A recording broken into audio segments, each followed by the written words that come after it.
Hello दोस्तों, स्वागत है आपका आपके अपने यूट्यूब चैनल सक्सेस मंत्रा पर। मैं हूं कार्तिक और दोस्तों हम आपको पढ़ा रहे थे एयरफोर्स एक्स तथा वाई ग्रुप के लिए इंग्लिश। दोस्तों इंग्लिश में हमारा चल रहा था कंजक्शन, जिसमें हमारे काइंड्स ऑफ कंजक्शन हो गए थे और हमारे इंपॉर्टेंट रूल चल रहे थे। तो दोस्तों उसी क्लास को आगे करते हुए हमने उस दिन इंपॉर्टेंट रूल में 3 पढ़ लिए थे। तो दोस्तों उसके आगे आज चलते हैं। तो चलिए दोस्तों आज क्लास स्टार्ट करते हैं। तो सबसे पहले हमारा आता है इंपॉर्टेंट रूल में, अगर हम देखें तो अब आता है नंबर 4 से पहले चैप्टर का नाम डालते हैं यहाँ पे।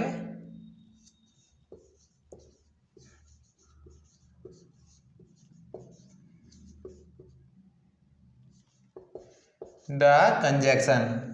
इसमें हमारे रूल चल रहे थे दोस्तों, और रूल में कौन सा था हमारा? रूल 4 था। ठीक है दोस्तों, हमारा रूल 4 क्या कहता है? हमारा रूल 4 दोस्तों पहले नोट करते हैं और साथ ही साथ समझते भी हैं। As as as as as का अर्थ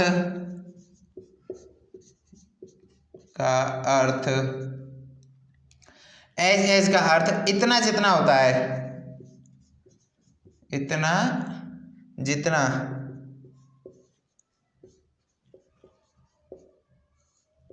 इतना जितना होता है,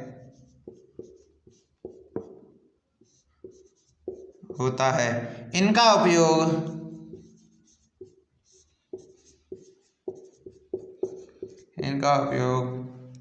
अफर्मेटिव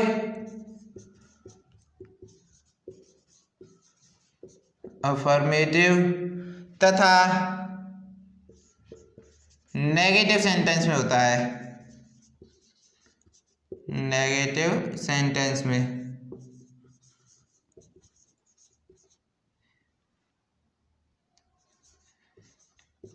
होता है। ठीक है दोस्तों, जबकि सो एज का प्रयोग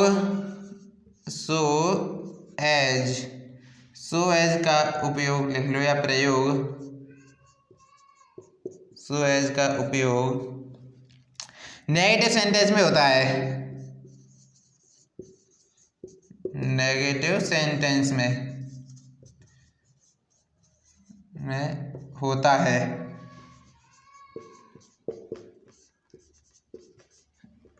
ठीक है दोस्तों, तो सो एज का प्रयोग किस में होता है? नेगेटिव सेंटेंस में। ये हमारा रूल 4 है। आप इससे पहले नोट कर लीजिए, या फिर स्क्रीनशॉट लेना चाहें तो स्क्रीनशॉट भी ले लीजिए। दोस्तों अब आप एग्जाम्पल की बात करें तो पहले इसका एग्जाम्पल भी देखते हैं हम। तो अब हमारा एग्जाम्पल आएगा, example number 1। Delhi is not as big as Mumbai. Rule example 2 देखें दोस्तों हम, तो he is not so good as his brother. ये हमारा एग्जाम्पल हुआ, he is not so good as his brother.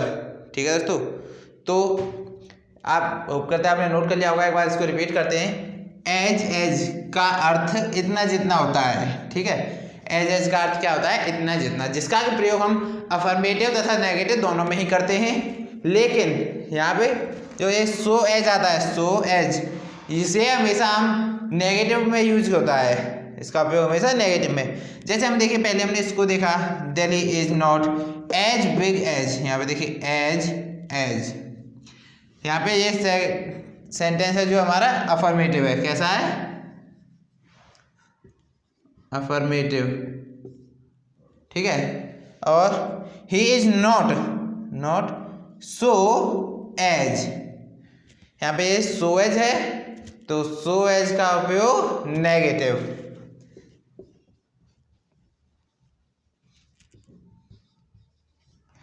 So as का उपयोग किस में होता है दोस्तों? नेगेटिव में। तो देख सकते हैं आप यहाँ पे हमने नॉट लगाया है, तो हमारा सेंटेंस कैसा हो गया आप समझ गए होंगे, नेगेटिव। होप करते हैं आपको समझ में आया होगा। अब चलिए देखते हैं हम अपना नेक्स्ट रूल, हम इसको इरेज कर देते हैं दोस्तों। साथ ही साथ नोट करते चला करो, जिससे कि आपको बहुत हेल्प मिलेगी एग्जाम में।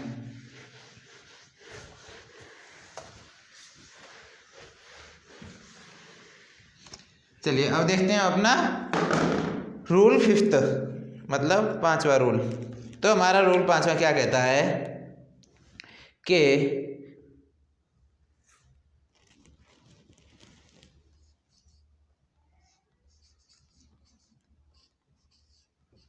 रूल 5 यानी स्टार्ट करते हैं दोस्तों। रूल 5 हमारा होता है स्केयरली,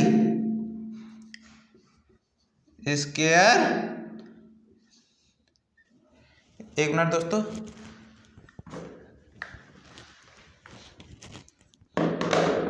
हाँ अब देखते हैं अपना रूल 4, हार्डली, हार्डली या फिर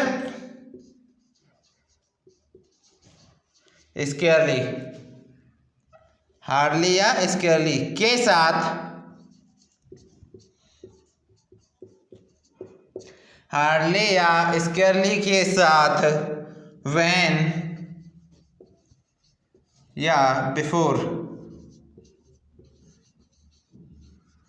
व्हेन या बिफोर का प्रयोग किया जाता है, का प्रयोग किया जाता है। ठीक है दोस्तों, हार्डली या स्केयरली के साथ व्हेन या बिफोर का प्रयोग किया जाता है। एग्जाम्पल भी देखते हैं दोस्तों इसका। तो एग्जाम्पल होता है हमारा, एक ही एग्जाम्पल देख लेंगे दोस्तों, क्योंकि इसमें एक ही रूल है, तो इसको हम एक ही एग्जाम्पल से समझेंगे। Scarcely, scarcely had he, scarcely had he gone out, gone out of the office, of the office, of the office when policeman came, policeman came, scarcely had he gone out of the office when policeman came। ठीक है दोस्तों, note कर लीजिए आप इसे, और बहुत ही normal है दोस्तों। होप करते हैं आपको समझ में आया होगा। एक बार और रिपीट कर देते हैं। तो हार्डली या स्केयरली के साथ व्हेन या बिफोर का यूज किया जाता है। ठीक है दोस्तों, तो हमने देखिए यहाँ पे हमने स्केयरली लिया है ये वाला, तो स्केयरली के साथ हमने यहाँ पे इस सेंटेंस में व्हेन लिया है। ठीक है दोस्तों, तो आप इसे नोट कर लीजिए, और चलिए अब देखते हैं हम अपना नेक्स्ट रूल। होप करते हैं आपने नोट कर लिया होगा। हम इसको रेज करते हैं।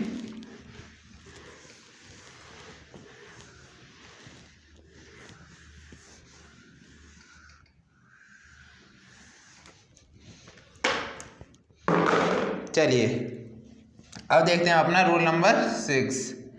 तो हमारा 6 रूल क्या है? एज का प्रयोग, एज का प्रयोग कंजक्शन के रूप में होता है, कंजक्शन के रूप में होता है।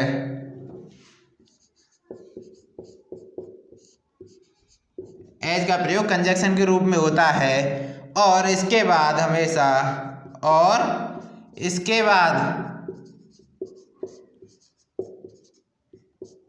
हमेशा, इसके बाद हमेशा प्रोनाउन के, किसके? प्रोनाउन, प्रोनाउन के सब्जेक्टिव केस का, सब्जेक्टिव केस का, प्रोनाउन के सब्जेक्टिव केस का प्रयोग करते हैं।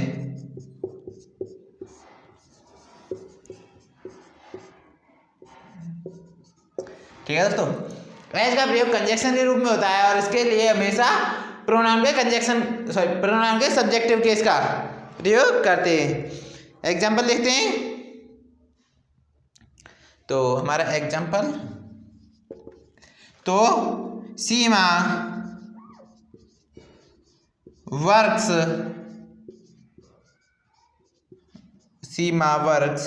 Properly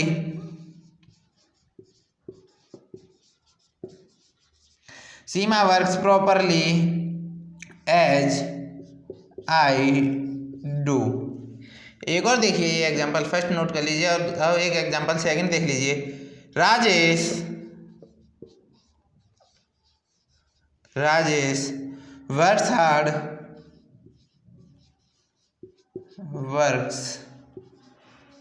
hard as I do. दोस्तों यहाँ पे आप देख सकते हो कि दोनों ही सेंटेंस में आई आया है। तो देख लीजिए दोस्तों, रूल नंबर 6 हमारा क्या कहता है कि एज का प्रयोग कंजक्शन के रूप में किया जाता है और इसके बाद हमेशा प्रोनाउन के सब्जेक्टिव केस का ही यूज होता है। एक बार समझते हैं, एज का प्रयोग कंजक्शन के रूप में होता है, इसके बाद हमेशा प्रोनाउन के सब्जेक्टिव केस का प्रयोग करते हैं। जैसे यहाँ पे देखिए, सीमा वर्क्स प्रॉपरली एज यहाँ पे कंजक्शन है तो ये आई है जो कि हमारा सब्जेक्टिव केस है। यहाँ पे Rajesh works hard as I do, तो आई यहाँ पे सब्जेक्टिव केस है और एज हमारा कंजक्शन है। तो करते हैं, आपको समझ में आया होगा। चलिए हम इसको इरेज करके और आगे की तरफ चलते हैं। दोस्तों साथ ही साथ नोट करते चलिए और क्लास को ज़्यादा से ज़्यादा शेयर कीजिए।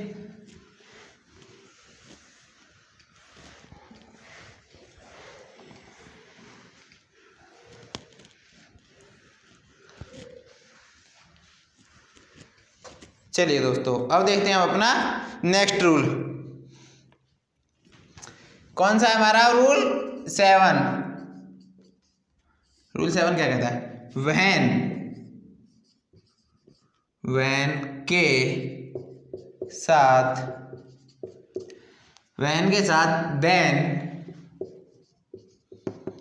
के साथ देन या आफ्टर दैट का प्रयोग करते हैं,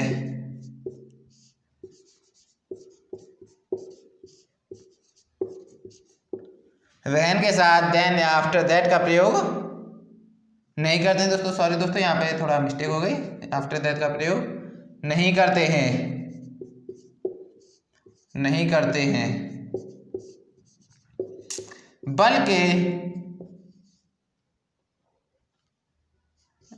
बल्कि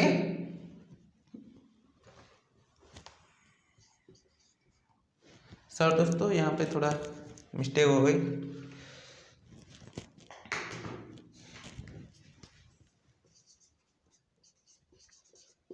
बल्कि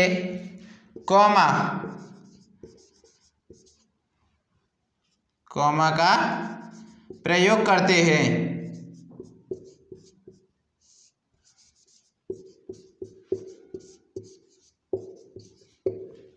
कॉमा दोस्तों ये ठीक है।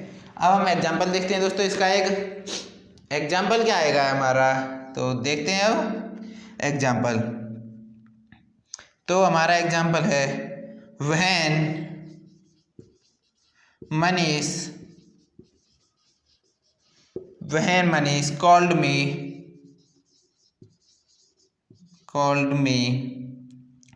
I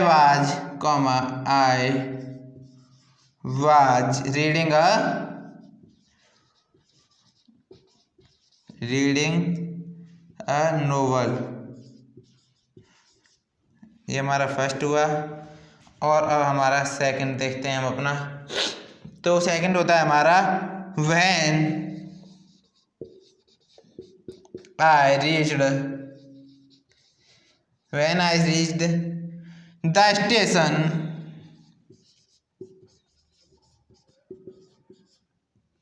comma the train started। पहले दोस्तों आप इसे नोट कर लीजिए और फिर हम एक बार और रिपीट करते हैं दोस्तों इसको ही।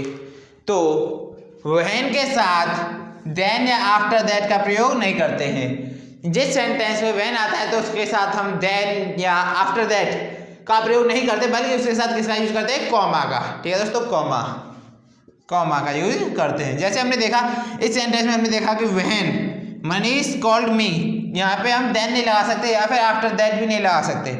When Manish called me comma I was reading. देखने को तो दोस्तों हम इसको इस प्रकार भी लिख सकते थे कि when Manish called me then I was reading a novel. तो वो दोस्तों हमारा गलत हो जाता, तो वो होगा हमारा व्हेन नहीं, सॉरी देन नहीं आएगा, यहाँ पे आएगा कॉमा। अब इसको देखिए व्हेन आई रीच्ड, यहाँ पे ये वाला, ठीक है। व्हेन, इस सेंटेंस को देखिए when I reached the station comma the train started. ठीक है दोस्तों, तो होप करते हैं आपको समझ में आया होगा। आप इसे नोट कर लीजिए और फिर देखते हैं अपना नेक्स्ट रूल। चलिए दोस्तों हम इसको अरेंज करते हैं और फिर अपना नेक्स्ट रूल की तरफ चलते हैं।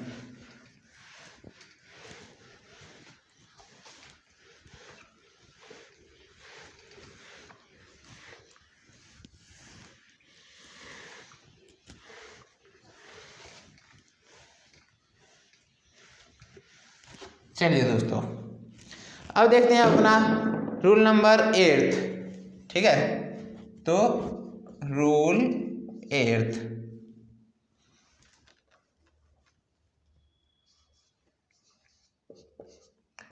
चलिए अब देखते हैं हम। तो सिंस, बिकॉज या फिर एज के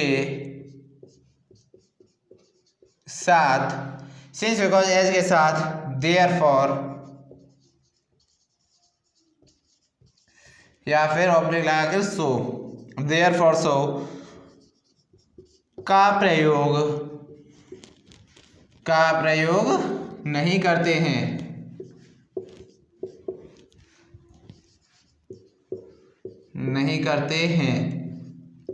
इसके साथ किसका प्रयोग करेंगे, इनके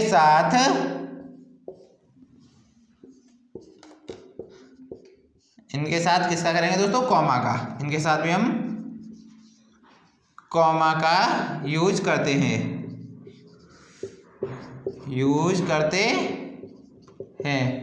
ठीक है, नोट कर लीजिए। और हम इसका एग्जाम्पल भी देख लेते हैं दोस्तों।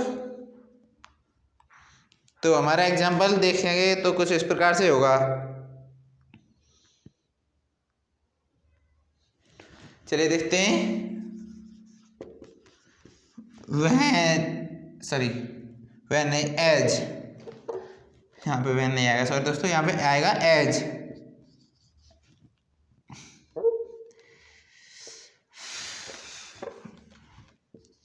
As he finished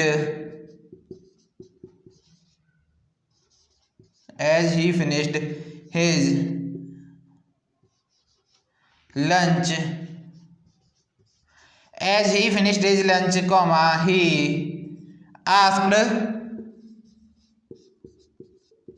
asked for a towel. As he finished his lunch, as he asked for towel. यहाँ पे देखिए दोस्तों, ये एज आया है, एज, ये वाला एज, यहाँ पे कॉमा आया है, ना कि देयरफॉर या फिर सो। ठीक है दोस्तों, तो चलिए एक बार और रिपीट करते हैं। सिंस बिकॉज एज के साथ देयरफॉर या फिर सो का प्रयोग नहीं करते हैं, इनके साथ वही कॉमा का यूज करते हैं। कॉमा, एज ये यहाँ पे आया तो यहाँ पे ये कॉमा। ठीक है दोस्तों, तो समझ गए होंगे, उम्मीद करते हैं आपको समझ में आएगा।